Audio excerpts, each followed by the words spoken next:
और कर दिया पूरी तरह से। वायनाड से सांसद प्रियंका गांधी वाड्रा ने लोकसभा में संविधान पर चर्चा के दौरान पीएम मोदी के 110 मिनट के लंबे भाषण पर प्रतिक्रिया दी। उन्होंने कहा कि पीएम मोदी का भाषण बोरिंग था, जिससे वे अब उब गई हैं।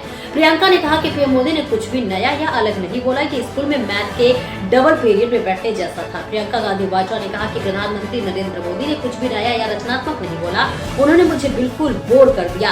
मुझे लगा कि कुछ नया कहेंगे, लेकिन उन्होंने वही पुराने और खोखले जो है 11 वादों की बात की। उन्होंने मोदी सरकार पर निशाना साधते हुए कहा कि अगर वास्तव में भ्रष्टाचार के प्रति जीरो टॉलरेंस है तो उन्हें अडानी समूह के विवादों पर बहस करना चाहिए। प्रियंका गांधी ने कहा कि जेपी नड्डा जी भी हाथ मल रहे थे, लेकिन जैसे ही मोदी जी ने उनकी तरफ देखा तो उन्होंने ऐसा नाटक शुरू कर दिया जैसे कि वो ध्यान से सुन रहे हो।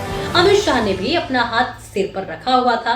वही पीयूष गोयल जी भी सोने जा रहे थे। ये मेरे लिए एक नया अनुभव था। मैंने सोचा था कि पीएम कुछ नया, कुछ अच्छा बोलेंगे। इससे पहले शुक्रवार को प्रियंका ने लोकसभा में अपना पहला भाषण दिया और भाजपा पर तीखे हमले किए। पीएम मोदी पर निशाना साधते हुए वाड्रा ने कहा कि ऐसा लगता है कि उन्हें ये समझ में नहीं आ रहा है कि ये भारत का संविधान न कि संघ का विधान। अपने 32 मिनट के भाषण के दौरान उन्होंने कई मुद्दों पर बात की, जिसमें संविधान में संशोधन करने के भाजपा के कथित प्रयास, अडानी समूह का बढ़ता एकाधिकार, महिलाओं के खिलाफ हिंसा, संभल और मणिपुर में अशांति और राष्ट्रव्यापी जातिगत जनगणना की मांग शामिल है। वहीं सोनिया गांधी, मल्लिकार्जुन खड़गे, राहुल गांधी और अन्य कांग्रेस नेताओं ने उनके भाषण की तारीफ की।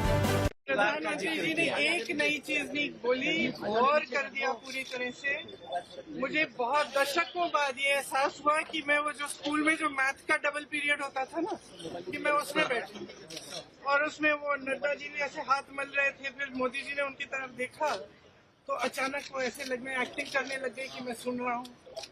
अमित शाह जी यूं यूं अपना सर छू रहे थे। पीयूष गोयल जी भी पीछे ऐसे लग रहे थे कि सोने वाले हैं। तो मेरे लिए तो एक नया एहसास था। मैंने सोचा था प्रधानमंत्री जी कुछ नया बोलेंगे, कुछ अच्छा बोलेंगे। उनके खोखले 11 संकल्प, अगर भ्रष्टाचार के प्रति जीरो टॉलरेंस है तो अडानी पे बहस तो करो।